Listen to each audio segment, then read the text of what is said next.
आज का दिन हम सबके लिए अत्यंत गौरवमयी दिन है।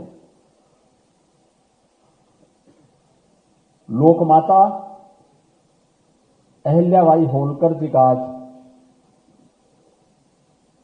300वीं जयंती है और 300वीं जयंती वर्ष के साथ ही यह वर्ष भारत के संविधान को लागू होने का अमृत महोत्सव का वर्ष भी है। भारत रत्न बाबा साहब डॉक्टर भीमराव अंबेडकर जी के नेतृत्व में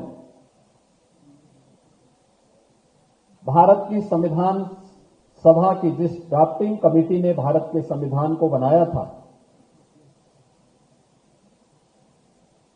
उस संविधान के प्रति हम सब की प्रतिबद्धता और समर्पण का प्रतीक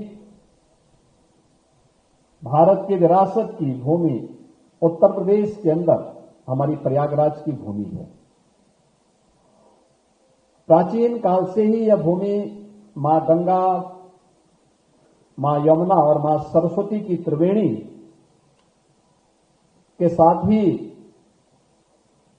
आधुनिक भारत के धर्म, ज्ञान और न्याय की भूमि के रूप में भी प्रयागराज देश और दुनिया का ध्यान आकर्षित करता है। प्रयागराज की भूमि महाकुंभ की भूमि भी है और महाकुंभ का दर्शन करके महाकुंभ में त्रिवेणी में के संगम में डुबकी लगा करके कौन ऐसा भारतीय रहा होगा जिसने अपने आप को अपनी विरासत के साथ जुड़ने में गौरव की अनुभूति न किया हो। और मैं इस अवसर पर इस प्रयागराज की इस पावन धरा पर आज भारत के माननीय न्यायाधिपति, मुख्य न्यायाधिपति माननीय श्री गवई जी और उच्चतम न्यायालय के हमारे इतने शीर्ष माननीय न्यायमूर्तिगण आज यहां पर उपस्थित हुए हैं और केंद्रीय कानून मंत्री भी इस अवसर पर उपस्थित हुए हैं। तो मैं उत्तर प्रदेश की सरकार की ओर से, उत्तर प्रदेश वासियों की ओर से और आप सभी अधिवक्ताओं की ओर से भी उनका हृदय से स्वागत और अभिनंदन करता हूं। याद करिए, इसी इलाहाबाद उच्च न्यायालय में 2018 में 2017 में देश के यशस्वी प्रधानमंत्री जी का आगमन हुआ था और उस समय उन्होंने एक बात कही थी कि सुशासन की पहली शर्त है रूल ऑफ लॉ, कानून का शासन। तो कानून का शासन, इसमें बार और बेंच के साथ साथ वादकारी का महत्व भी उतना ही है और उतना ही महत्व होने के नाते हम लोग अक्सर देखते थे, लोग बोलते थे इस बारे में कि अधिवक्ता बड़ा गुस्सेल होता है।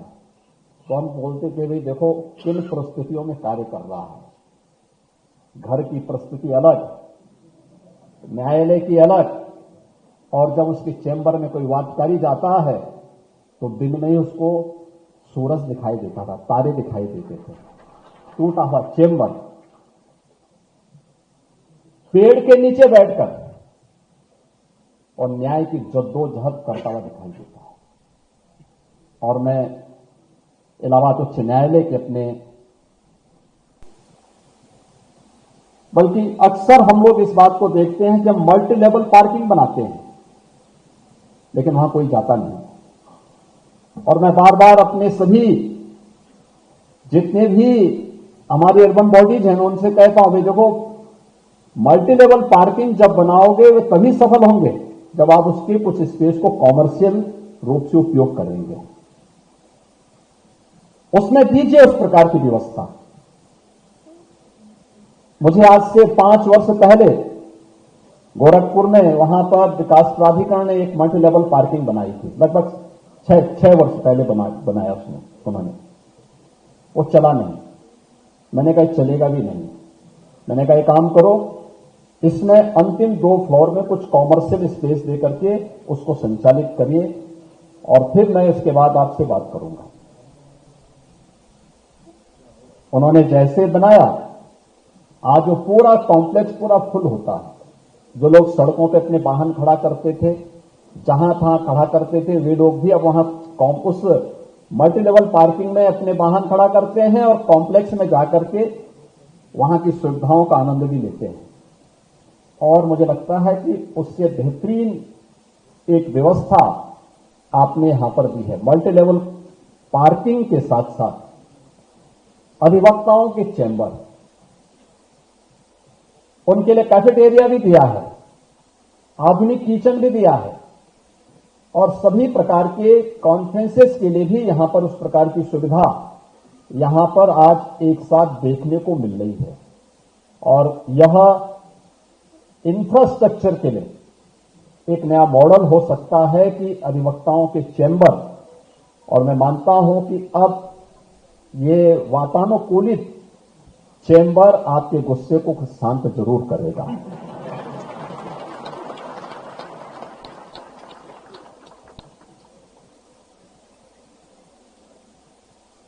जो कार्य यहां पर हम लोग कर रहे हैं, ऐसे ही हम लोग जब आए थे तो उस समय उत्तर प्रदेश के 10 जनपद ऐसे थे जिन जनपदों में उनके डिस्ट्रिक्ट कोर्ट नहीं बन पाए थे। कोर्ट का नक्शा आता था, कभी हमारे मुख्य न्यायाधीश पसंद नहीं करते थे, कभी हम लोगों को पसंद नहीं होता था। मैंने कहा यार देखो, ऐसा बनाओ तो थोड़ा मॉडल बने। मैं तब भी मेरे पास हमारी कार्यदायी संस्थाएं लेकर आने कहता था कुछ मॉडल बनाओ। इंटीग्रेटेड कोर्ट कॉम्प्लेक्स बनाने के साथ साथ उसमें पार्किंग की सुविधा भी दीजिए और अधिवक्ताओं के चैम्बर भी बनाइए। अधिवक्ताओं का आप उससे अलग मत करिए, अच्छी सुविधा दीजिए। और मुझे बताते हुए प्रसन्नता है कि जो प्रपोजल हम लोगों ने दिया था, उनमें से 7 जनपदों को तो यहां से अप्रूवल मिल चुका है और हमने उसके लिए पैसा भी 1700 करोड़ रुपए उसके लिए हम जारी कर चुके हैं। 3 अन्य जनपदों के लिए उन मामलों को भी बड़ी कृपा से यहां से, वे मामले न्यायालय में ही लंबित थे, उनका निस्तारण भी हो चुका है और उनको भी हम लोग उन जनपदों में दे रहे हैं। ये अपने आप में एक मॉडल बनने जा रहा है, क्योंकि इंटीग्रेटेड कोर्ट कॉम्प्लेक्स जब बनेगा, एक छत के नीचे सभी प्रकार की सुविधाएं, न्यायिक कार्यों से संबंधित सुविधाएं वादकारी को वहां प्राप्त हो पाएंगी। अधिवक्ताओं के लिए अच्छे चैम्बर भी वहां उपलब्ध होंगे, कार पार्किंग की सुविधा भी होगी और उसी कॉम्प्लेक्स में हम न्यायमूर्तियों के लिए या फिर वहां के लिए जो न्यायिक अधिकारी हैं, उन न्यायिक अधिकारियों के लिए आवासीय सुविधा भी वहां पे उपलब्ध करवाने की व्यवस्था कर रहे हैं। और ये अपने आप में अच्छे एक कॉम्प्लेक्स के निर्माण की दिशा में जो प्रयास प्रारंभ हुआ है, यह भी अपने आप में एक मॉडल बनेगा। इसके अलावा केंद्र और राज्य सरकार मिलकर के जनपदीय न्यायालयों में भी अधिक से अधिक सुविधाएं उपलब्ध करवाने के साथ साथ अधिवक्ताओं की उन समस्याओं के समाधान के लिए भी जो अधिवक्ता निधि थी, अधिवक्ता निधि की राशि को हम लोगों ने 1.5 लाख से बढ़ा के 5 लाख कर दिया है और आयु सीमा को भी बढ़ा करके अब 70 वर्ष का, 60 साल से बढ़ा के 70 वर्ष कर दिया है। उसके लिए कॉर्पस फंड भी हमने 500 करोड़ रुपए अलग से दे दिया है कि न्यासी समिति इस पैसे का उपयोग समय समय पर, जैसे ही किसी अधिवक्ता के साथ कोई घटना दुर्घटना हो तो उस अधिवक्ता समिति की, न्यासी समिति उस परिवार को यह सुविधा तत्काल उपलब्ध करवा दे।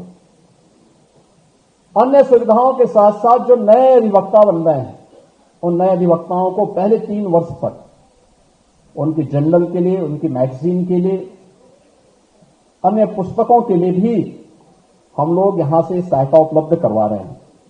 आज के इस अवसर पर मैं राज्य सरकार की ओर से इस बात के लिए आश्वस्त करता हूं, आपका बेहतरीन इंफ्रास्ट्रक्चर हमें इस बात के लिए आश्वस्त करता है कि न्याय की गति इतनी ही तेजी से बढ़कर के प्रगति को एक नया आयाम देगी। और यह उस बात का उदाहरण भी है, क्योंकि हमारे लिए बहुत कठिन होता अत्यंत चुनौतीपूर्ण होता। प्रयागराज में महाकुंभ का आयोजन सफलतापूर्वक हुआ। 66 करोड़ से अधिक देश और विदेश से आने वाला श्रद्धालु जो भी आया अभिभूत होकर के गया, लेकिन इसमें बड़ी भूमिका हमारे इलाहाबाद उच्च न्यायालय की भी है। इलाहाबाद उच्च न्यायालय की इसलिए भी है कि अगर हमारे किसी कार्य को एक बार स्टे कर देते तो कुंभ के पहले तो नहीं पूरा हो पाता, लेकिन वो कार्य उन्होंने स्वयं अपने स्तर पर लग करके उस कार्यक्रम को आगे बढ़ाया और पूरा आयोजन कुशलतापूर्वक संपन्न हुआ और प्रयागराज को एक पहचान मिली। आयोजन इतने बड़े स्तर पर हो सकता है, सभी लोग मिल करके एक साथ बाबा साहब भीमराव अंबेडकर के द्वारा बनाए गए संविधान की भावनाओं के अनुरूप अपनी अपनी जिम्मेदारियों का निर्वहन कर पाएंगे तो परिणाम लाए जा सकते हैं। उस परिणाम को उस अवसर पर लाने में सफलता प्राप्त हुई थी और मैं इस बात के लिए आपको आश्वस्त करता हूं कि अब ये मल्टी लेवल पार्किंग और अधिवक्ताओं के जो बेहतरीन चेंबर बने हैं, इस समय सारी जिम्मेदारी तो अब यहां